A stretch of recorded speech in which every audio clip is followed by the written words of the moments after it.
ये अयोध्या लोकसभा के लोगों ने मन बना लिया है कि इस बार वो अपने अवधेश प्रसाद जी को लोकसभा भेजने जा रहे हैं। मुझे मंच पे आते ही कुछ साथियों ने कहा कि ये अयोध्या अब अवधेश प्रसाद जी की होने जा रही है, किसी दूसरे व्यक्ति की नहीं।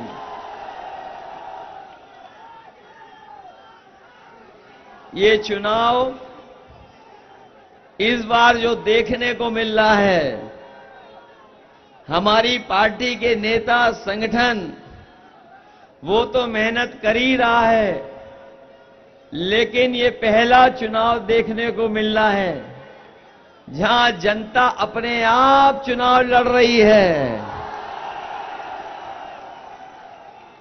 जो हवा पहले चरण से चली है और लगातार चरणों में जिस तरीके से इंडिया गठबंधन और समाजवादी पार्टी को समर्थन मिल रहा है, जनता का गुस्सा इस सरकार के खिलाफ बढ़ता चला जा रहा है। और देखिएगा आप, जब ये चुनाव 7वें चरण में पहुंचेगा तो जनता का गुस्सा भी 7वें आसमान पे दिखाई देगा।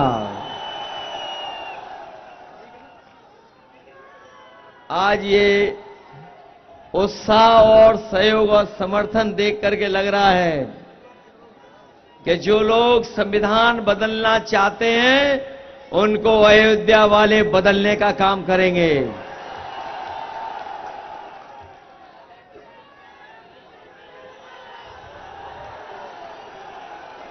मैं दूर देख रहा हूं बाबा साहब भीमराव अम्बेडकर जी की संविधान लिखी हुई किताब संविधान को। रोटी कपड़ा और मकान तो है जरूरी, रोटी कपड़ा और मकान, लेकिन हमें अपना संविधान भी बचाना है, जरूरी है हमारे लिए संविधान।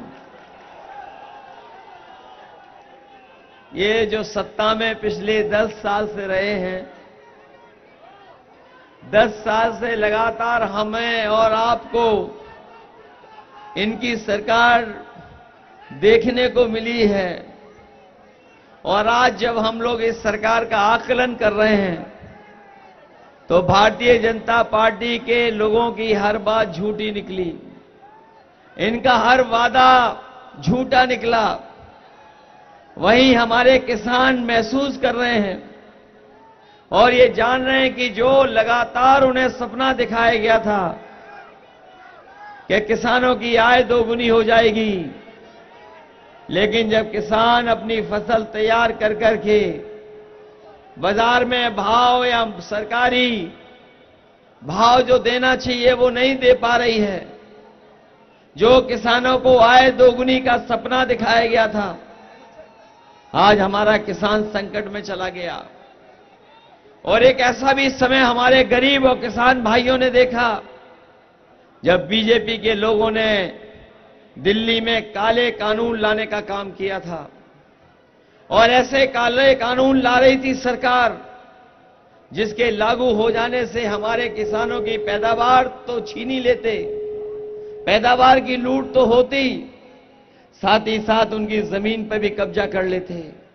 मैं अपने किसानों को बधाई दूंगा, वो लगातार आंदोलन करते रहे, दिल्ली को घेर करके बैठ गए, सालों साल वहां बने रहे, तभी किसान घर वापस लौटे जब इस सरकार ने तीनों काले कानून वापस ले लिए। हमारा किसान झुका नहीं, गरीब लड़ते रहे, समाजवादी खड़े रहे। और हम लोगों ने उत्तर प्रदेश में ऐसा भी देखा कि एक थार लेकर के आए और किसानों पर चढ़ा दी, किसानों की जान गई और भी साथी चले गए, लेकिन किसानों ने अपने आंदोलन को रोका नहीं, वो लगातार अपनी लड़ाई लड़ते रहे। आज हम अपने किसान भाइयों को भरोसा दिला के जा रहे हैं, इंडिया गठबंधन और समाजवादी पार्टी ने तय किया है कि जब आने वाले समय में सरकार जब बनेगी तो अपने किसानों को एमएसपी का कानूनी अधिकार दिलाने का काम करेंगे। न केवल कानूनी अधिकार एमएसपी का दिलाया जाएगा, बल्कि साथ ही साथ जिस तरीके से हमारे किसानों को धोखा दिया गया, जिस समय कर्ज माफी का सरकार ने फैसला लिया, उन्होंने ये नियम बनाया कि जिनका कर्ज 5 करोड़ से ऊपर बैंकों पर है, जिन्होंने बैंकों से कर्ज लिया है 5 करोड़ से ऊपर, उनका कर्ज माफ कर दिया जाएगा। बड़े बड़े उद्योगपतियों का कर्ज माफ हो गया, बड़े बड़े कारोबारियों का कर्ज माफ हो गया, लेकिन हमारा किसान और गरीब जिसका केवल लाखों में कर्जा था, उसका कर्जा माफ नहीं किया सरकार ने। हम अपने गरीबों को, किसान भाइयों कह के जा रहे हैं, इंडिया गठबंधन ने फैसला ले लिया है, अगर वो उद्योगपतियों का कर्ज माफ कर सकते हैं तो हम लोग भी गरीबों का और अपने किसानों का पूरा कर्ज माफ करेंगे। उनका 16 लाख करोड़ कर्ज माफ किया है, हमारे किसानों पर तो मामूली लाखों में कर्जा है। इसलिए किसानों को सुविधा देना, उनका कर्ज माफ करना, उनकी एमएसपी दिलाना, ये समाजवादियों का इंडिया गठबंधन का संकल्प है। और 4 जून के बाद, सरकार बनने के बाद, हम लोग आपके पक्ष में फैसला लेंगे। ये हमारे नौजवान दिखाई दे रहे हैं, ये वो नौजवान हैं जिन्होंने तैयारी की, कोचिंग की, मेहनत से पढ़ाई की, अपनी 10वीं 12वीं परीक्षा की, सालों साल कोचिंग की, पैसा लगा करके, अपनी गरीबी में उधार मांगकर भी कोचिंग की और परीक्षा की तैयारी करते रहे। लेकिन दुर्भाग्य है इस सरकार की वजह से, जब परीक्षा आई, परीक्षा लिखने गए नौजवान, परीक्षा लिखी और जब घर लौट करके आए तो पता लगा नौजवानों के उनका पर्चा लीक हो गया। हर परीक्षा रद्द हो गई सरकार में। ये नौजवान पढ़ने लिखने वाले जो खड़े हैं, ये जानते होंगे कि इन्होंने जितनी भी परीक्षाएं दी, सब परीक्षाओं के पेपर लीक हुए, पेपर रद्द हो गया। इन्हें नौकरी नहीं दे रही सरकार, इनको रोजगार नहीं दे रही सरकार। और यही नौजवान अगर मन बना लें, मैंने तो कई बार कई मौकों पर कहा, परीक्षा रद्द होने की वजह से 60 लाख बच्चों का जीवन खराब हुआ है। यही 60 लाख बच्चे और उनके मां बाप को अगर हम जोड़ दें तो एक परिवार में 3 सदस्य सरकार से नाराज हैं, और 60 लाख अगर नाराज हैं तो 60 लाख का गुणा अगर हम 3 में कर दें तो 1 करोड़ 80 लाख उत्तर प्रदेश में सरकार से नाराज नौजवान और नौजवान के मां बाप हैं। यही 1 करोड़ 80 लाख अगर 80 लोकसभाओं से भाग दे देंगे तो हर लोकसभा में 2,25,000 वोट कम हो गया बीजेपी का। बताओ, जिस दल का एक लोकसभा में 2,25,000 वोट कम हो गया, तो बताओ वो दल बचेगा कैसे? बताओ, सफाया करने जा रहे हो बीजेपी का कि नहीं? नौजवानों, याद रखो, आपकी नौकरी नहीं छीनी इन्होंने। 10 साल में इन्होंने आपके 1/3 जीवन बर्बाद कर दिया। 1/3 जीवन बर्बाद किया इन्होंने। और हमारे तमाम वो नौजवान जो सड़कों पे दौड़ करके, खेतों पे दौड़ करके अपनी फौज की तैयारी करते थे, जो फौज की पक्की नौकरी मिलती थी, इन्हें जब जानकारी हुई कि गांव गरीब के परिवारों के बच्चे फौज में चले जाते हैं, फौज में जाने के बाद उन परिवारों का आर्थिक और सामाजिक रूप से मान सम्मान बढ़ जाता है, इन्होंने फौज की पक्की नौकरी को आधी अधूरी नौकरी बना दिया। अग्निवीर व्यवस्था को हम कभी स्वीकार नहीं कर सकते। क्योंकि अग्निवीर व्यवस्था में इस फौज की भर्ती में न कोई सम्मान मिलने जा रहा है, न केवल ये लोग धोखा दे रहे हैं, पर शहीद होने के बाद भी सम्मान नहीं मिलेगा। इसलिए अपने नौजवानों को कह के जा रहे हैं, जहां सरकारी नौकरियां 30 लाख खाली हैं, उनको तो भरा ही जाएगा, और ये अग्निवीर जो आधी अधूरी नौकरी है वो हमेशा हमेशा के लिए खत्म हो जाएगी।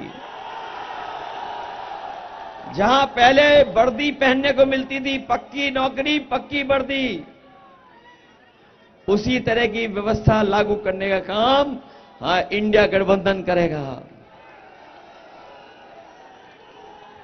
हमारे किसान भाई जानते होंगे, इस सरकार ने उनकी बोरी से भी चोरी कर ली,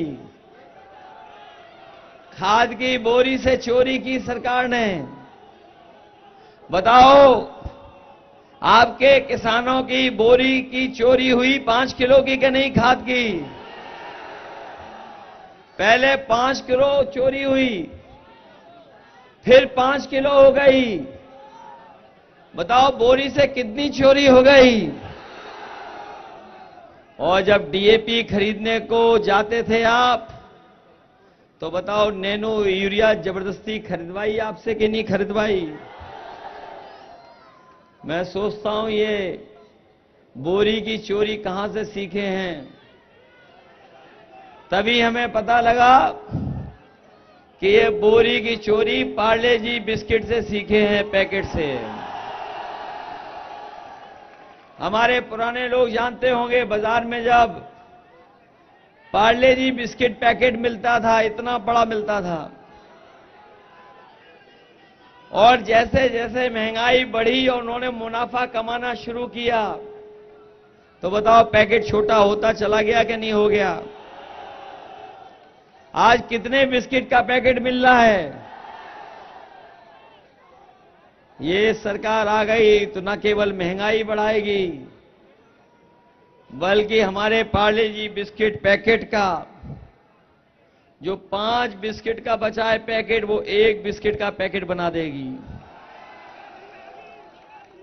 और किसान भाई सावधान हो जाएं, अभी तो 10 किलो चोरी की है, ये और सत्ता में आ गए तो हो सकता है खाद भी आपको पाउच में खरीदनी पड़े। महंगाई बढ़ा दी इन्होंने कि नहीं बढ़ा दी? अभी जब मैं आपकी सभा में आ रहा था तो मैंने देखा सड़क पे न जाने कितनी मोटरसाइकिल खड़ी थी हमारी। ये कार्यकर्ता मोटरसाइकिल से चल करके आए हैं। हमारे नौजवानों को पता होगा, 5 साल पहले, 10 साल पहले बताओ मोटरसाइकिल कितने रुपए की आती थी? पहले कितने की आ रही थी? और बताओ आज मोटरसाइकिल कितने की आ रही है? महंगाई बढ़ा दी कि नहीं? डीजल पेट्रोल महंगा कर दिया कि नहीं कर दिया? और रसोई गैस, जो क्यूटो वाले सांसद जी आए थे, याद होगा क्यूटो वाले सांसद जी आए थे, वो कहीं चाय पिए थे। बताओ सिलेंडर महंगा हो गया कि नहीं हो गया? कितना महंगा है सिलेंडर? और इस सरकार ने जबरदस्ती वैक्सीन लगवाई थी कि नहीं लगवाई थी? ये हमारे पुलिस के भाई लोग हैं, खाकी वर्दी वाले, और सरकारी कर्मचारी लोग, ये लगवाना नहीं चाहते थे, लेकिन फिर भी जबरदस्ती लग गई इनके। बताओ वैक्सीन लग गई कि नहीं लग गई? और अब वैक्सीन लगाने वाली कंपनी कह रही है कि सब हम वैक्सीन वापस ले लेंगे। बताओ हमारे शरीर में लगने वाली वैक्सीन कैसे वापस ले लेंगे? क्या ये वापस ले लेंगे? और वैक्सीन वाली कंपनी से इन्होंने चंदा लिया कि नहीं लिया? और देखिए कैसा समय आ गया है। जब पहले हमें और आपको बुखार होता था तो हम लोग पैरासीटामोल की 500 mg की गोली में बुखार ठीक कर लेते थे, और इधर बताओ 650 mg की गोली खाने के बाद भी बुखार नहीं ठीक हो रहा है। बताओ गोली की कीमत बढ़ा दी कि नहीं बढ़ा दी? और जो सामान्य पेट दर्द की दवा थी उसकी कीमत बढ़ा दी। महंगाई बढ़ी कि नहीं बढ़ी? इसलिए आप इनको हटाने का काम करोगे कि नहीं करोगे? और जब से इलेक्टोरल बॉन्ड की बात आ गई है जनता के सामने, इन्होंने चंदा वसूला, किसी को नहीं छोड़ा। बड़े बड़े लोग जितने थे सबसे चंदा वसूल लिया। किसी से 1000 करोड़ लिया, किसी से 500 लिया, किसी से 400 लिया। दवाई की कंपनियां नहीं छोड़ी। और आज जो महंगाई है वो इसी वजह से है क्योंकि इन्होंने सबसे चंदा वसूल लिया। बताइए वसूला चंदा कि नहीं वसूला? ये लोग जो बड़ी बड़ी बातें कर रहे हैं, परिवारवाद परिवारवाद, लेकिन इस बार पीडीए परिवार ही इनका मुकाबला करने जा रहा है। पीडीए परिवार ही इनको हराएगा। ये हमारे तमाम नौजवान भाई बहन,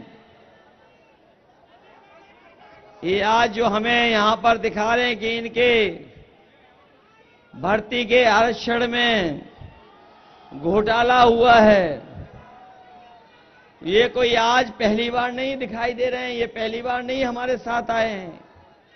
ये सब हमारे साथी हैं। हम इनकी खुद मदद करना चाहते हैं। ये जानते होंगे हमारे साथी जो आज आए हैं बैनर लेकर के, इनके साथी समय समय पर मिले हैं। हम इनको भरोसा दिलाना चाहते हैं कि आपने सालों साल संघर्ष किया इस सरकार के खिलाफ। कई साल आप खड़े रहे, आंदोलन करते रहे। आपके इस आंदोलन को दबाने का काम किया, लेकिन आप पीछे नहीं हटे। हम अपने तमाम साथी इनको भरोसा दिला के जा रहे हैं, जो आपके आरक्षण के साथ खिलवाड़ हुई है, घोटाला हुआ है, उस आपको न्याय दिलाने का काम हम समाजवादी लोग, इंडिया गठबंधन के लोग करेंगे। न केवल अपने 69,68 वाले बच्चों का, बल्कि सरकार ने शिक्षक भर्ती भी नहीं की, पुलिस की भर्ती की, वो भी रद्द कर दी। पुलिस भर्ती रद्द हो गई। बताइए, सरकार कह रही थी कि पुलिस भर्ती को लेकर के इन्होंने सबसे ज्यादा सुरक्षित और सुरक्षा का माहौल बनाया है, लेकिन वो भी पेपर लीक हो गया। हमारे नौजवान जो पुलिस भर्ती देखने गए थे, उनका भी पेपर लीक हो गया, पेपर रद्द हुआ। बताओ पेपर रद्द हुआ कि नहीं हुआ पुलिस की भर्ती का? इसलिए आप लोग सावधान रहिए। हम आपसे अपील करने आए हैं, हम आपसे अपील करने आए हैं। ये सरकार हर क्षेत्र में असफल हुई है। न केवल किसानों को धोखा दिया, बल्कि हमारे किसानों को अपनी फसल की भी सुरक्षा स्वयं करनी पड़ रही है। तार लगवा दिए, और जो जानवरों के लिए भूसा और दाना आया, उस भूसा और दाना को भी बीजेपी वाले चट कर गए। बताओ चट कर गए कि नहीं कर गए? और एक ऐसा जानवर है जो हमारे मुख्यमंत्री जी का सबसे प्रिय जानवर है, उसी प्रिय जानवर को सड़कों की, ट्रैफिक की सुरक्षा की व्यवस्था दे दी है। न केवल ट्रैफिक को और सड़क की सुरक्षा दे दी है, बल्कि आए दिन हम लोगों को सुनने को मिलता है कि कहीं न कहीं किसी जानवर से किसी की जान चली गई है। हम लोगों ने सूची बनाकर के सदन में दी। कई हजार उत्तर प्रदेश में लोग जो टकराए हैं, जो खेत को बचाने के लिए जानवर के सामने आ गए, उनकी जान चली गई। ये खुला पशुओं ने हमारे तमाम गरीबों की जान ली है। हम आपको भरोसा दिला के जा रहे हैं, ऐसे परिवार जिनके सदस्यों की जान गई है, उन परिवारों की हम लोग मदद करने का काम करेंगे, सरकार से मदद कराने का काम करेंगे। ये अयोध्या का चुनाव हमारी पार्टी के आदरणीय अवधेश प्रसाद जी जीत रहे हैं। इनके सामने कोई चल नहीं पा रहा है। कोई चल पा रहा है इनके सामने? और ये जो लोग बड़े बड़े शहरों में बड़ी बड़ी होर्डिंग लगवाए हैं डबल इंजन की, जो बड़ी बड़ी होर्डिंग लगी हैं, अयोध्या में भी लगी होंगी बड़ी बड़ी होर्डिंग, और सड़कों पे लगी हैं। कहने को तो ये डबल इंजन सरकार वाले हैं, लेकिन एक इंजन इनका पहले से ही गायब है। और इनका जो खटारा इंजन 10 साल से यहां है, उसकी तो तस्वीर भी नहीं है। बताओ, किसी बड़ी होर्डिंग में जो दिल्ली वालों ने बनवा के भेजी है, किसी में तस्वीर है क्या खटारा इंजन की? वो पहले से ही गायब है। और जब वोट पड़ेगा तो जो एक दिखाई दे रहे हैं वो भी गायब हो जाएंगे होर्डिंग से। ये जब राशन दे रहे थे चुनाव के समय, तो बताओ राशन में क्या क्या दे रहे थे आपको? आपको राशन में दे रहे थे रिफाइंड तेल, दाल दे रहे थे, नमक दे रहे थे और कुछ कुछ दे रहे थे। बताओ आज क्या दे रहे हैं राशन में? ये कौन सी नई चीज दे रहे हैं राशन में? बताओ, राशन घटिया दे रहे हैं कि नहीं दे रहे हैं? आज जिन लोगों ने प्रेस कॉन्फ्रेंस सुनी होगी, कांग्रेस पार्टी के राष्ट्रीय अध्यक्ष मल्लिकार्जुन खड़गे जी और हमारी लखनऊ में प्रेस हुई है, और उस प्रेस में यह तय किया गया है कि आने वाले समय में अपने गरीबों का राशन की गुणवत्ता भी बेहतर करेंगे और साथ ही साथ राशन की मात्रा बढ़ाएंगे। और समाजवादी पार्टी ने तय किया है कि जिस तरीके से संपन्न परिवार के लोग बाजार से पैकेट का आटा खरीद रहे हैं, वो गुणवत्ता में भी अच्छा है, वो जो पैकेट वाला आटा है वो पौष्टिक भी है। इसलिए अपने गरीब परिवारों को कह के जा रहे हैं कि आने वाले समय में सरकार बनेगी तो राशन की मात्रा, राशन की गुणवत्ता बेहतर करेंगे और पैकेट पौष्टिक आटा के साथ साथ डाटा फ्री देने का काम होगा। और ये डाटा इसलिए दे रहे हैं क्योंकि इससे आजकल हर चीज चल रही है। डाटा फ्री होगा तो हमारे नौजवान ऑनलाइन पढ़ाई भी कर सकते हैं, जानकारी हासिल कर सकेंगे और परीक्षा का फॉर्म भी दे सकते हैं, जानकारी भी हासिल कर लेंगे नौकरी और रोजगार की। जो लोग ये कहते थे कि हम लोग भी लैपटॉप देंगे, समाजवादियों ने जो लैपटॉप दिया था वो आज भी चल रहा होगा। जो हमारे नौजवानों के पास होगा या गांव में किसी के पास देखा होगा, वो इतना बड़ा था और जब ऑन करते थे तो उसमें नेताजी और हम ही लोग दिखाई देते थे। इन्होंने फोटो की तो नकल कर ली, लेकिन हमारे उत्तर प्रदेश के मुख्यमंत्री जी ने, बताओ, इतने बड़े लैपटॉप को इतना स्मार्टफोन में बना दिया कि नहीं बना दिया?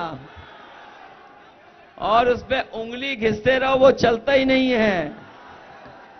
बताओ, रद्दी दिया कि नहीं दिया रद्दी?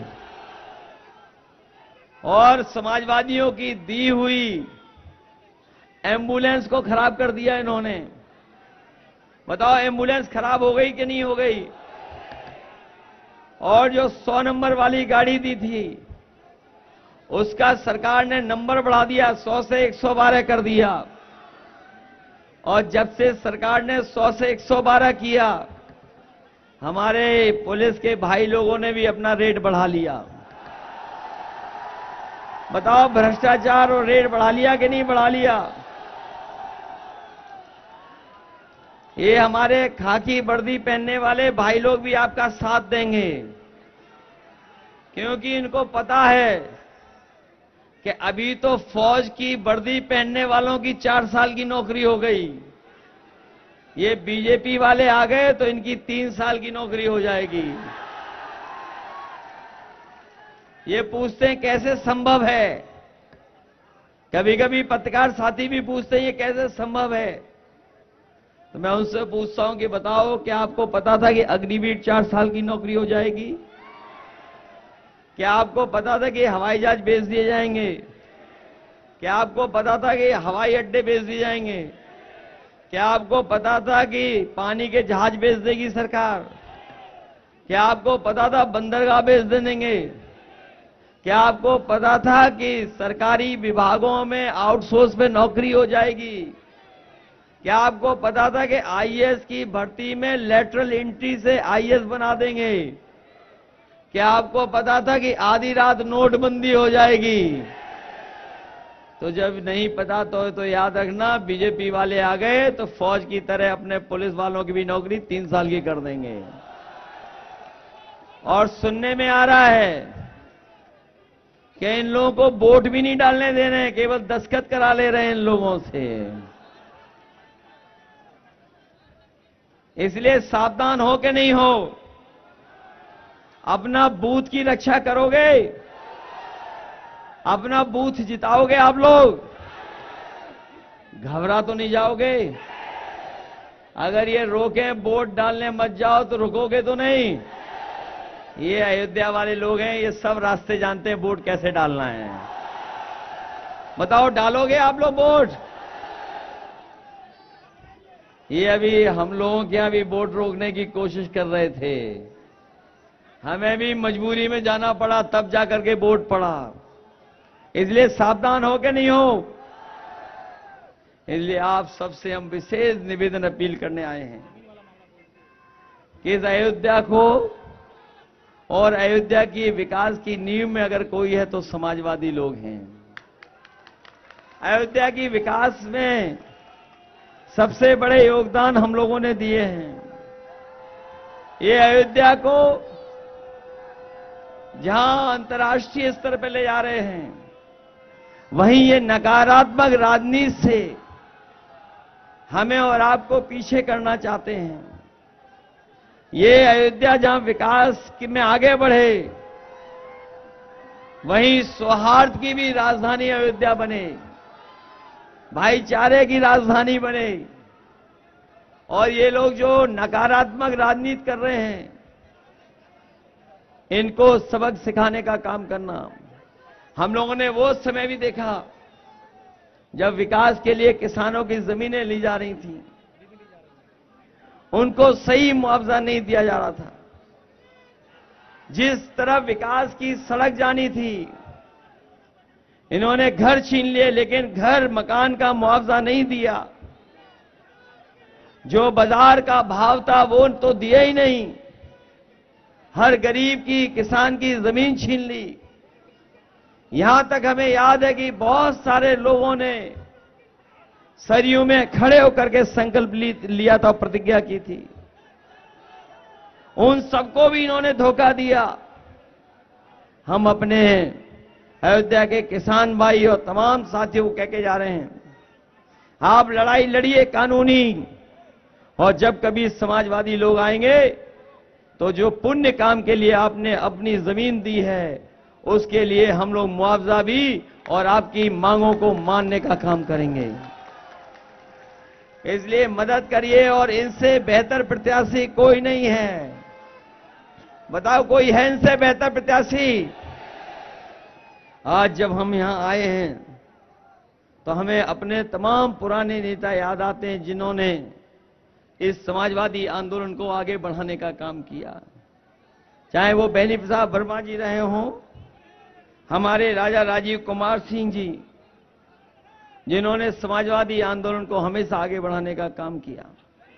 हम लोगों ने बहुत सारे नेताओं को खोया है। हमें उम्मीद है कि उन तमाम नेताओं को याद कर करके जो रास्ता हम लोगों को दिखाया उस रास्ते पे चलने का काम करेंगे और अवधेश प्रसाद जी के पक्ष में एक एक वोट डाल करके इनको जिताने का काम करना। जहां हम अनंतराम जायसवाल जी को याद करते हैं, वहीं हमारे पार्टी के भी रहे नेता मितसेन यादव जी, उनको भी याद करते हैं। राम सेवक यादव जी का हम कभी योगदान नहीं भूल सकते हैं। ये जो आंदोलन आज खड़ा है वो हमारे राम सेवक यादव जी ने जो किस जमाने में, लोहिया जी के जमाने में, उस समय हम लोगों को साथ देने का काम किया। यहां हमारे नेता जानते होंगे, एक पूर्व विधायक मंच पर भाषण करते करते हमने खो दिया था। आज हम इश्तियाक खान साहब पूर्व विधायक को भी याद करते हैं। इस आंदोलन को बढ़ाने में इन सबका बहुत योगदान रहा है। इसलिए जहां इस आंदोलन को यहां तक पहुंचाया है, वहीं जो खतरा पैदा हुआ है लोकतंत्र के पर और संविधान पर, उस लोकतंत्र और संविधान को बचाने के लिए आप लोग सब मिल करके इस बार मदद करने का काम करना और इंडिया गठबंधन और समाजवादी पार्टी के प्रत्याशी अवधेश प्रसाद जी को ऐतिहासिक वोट देकर के जिताने का काम करना। मैं अपने ये रेजिमेंट मांगने वालों से, हमने कई बार ये रेजिमेंट मांगने वालों को मैं कहता हूं, 2019 के लोकसभा चुनाव में भी कोई पार्टी ने अपने घोषणा पत्र में लिखा होगा कि यही रेजिमेंट बने तो वो केवल समाजवादी पार्टी ने लिखा था। और हमने केवल एक रेजिमेंट की मांग नहीं की थी, हमने आपकी रेजिमेंट के साथ साथ गुजरात की भी रेजिमेंट की मांग की थी। इसलिए इससे भी जरूरी बात यह है कि हमारी फौज को ये कमजोर कर रहे हैं। अग्निवीर व्यवस्था लागू कर करके हमारी फौज में संख्या भी कम कर रहे हैं, फौज को भी कमजोर कर रहे हैं। इस फौज को कमजोर करने से के लिए हम कभी भी समाजवादी लोग समझौता नहीं कर सकते हैं। जैसे पहले वर्दी आपको पक्की पहनने को मिलती थी, वैसे ही पक्की वर्दी पहनने का काम भी हम लोग कराएंगे। साथ ही साथ अपनी माताओं बहनों को भरोसा दिला के जा रहे हैं। समाजवादियों ने कभी समाजवादी पेंशन शुरू की थी, वो बंद कर दी गई, लेकिन इस बार इंडिया गठबंधन और समाजवादी पार्टी ने तय किया है कि अपनी गरीब माताओं बहनों को लखपति बनाने का काम हम लोग करेंगे।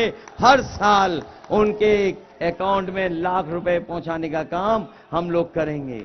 इन्हीं शब्दों के साथ आप सबको धन्यवाद देता हूं। इस ऐतिहासिक कार्यक्रम के लिए बहुत बहुत बधाई। जो तपती धूप में सुबह से इतनी बड़ी संख्या में बने रहे, मैं एक एक साथी का धन्यवाद देता हूं। मुझे पूरी उम्मीद है, पूरा भरोसा है कि जब आप वोट डालेंगे तो साइकिल को नहीं भूलेंगे। यहां का परिणाम देश का नहीं, दुनिया का परिणाम बनने जा रहा है। इतिहास बनाने का काम करना। और जो आपका ये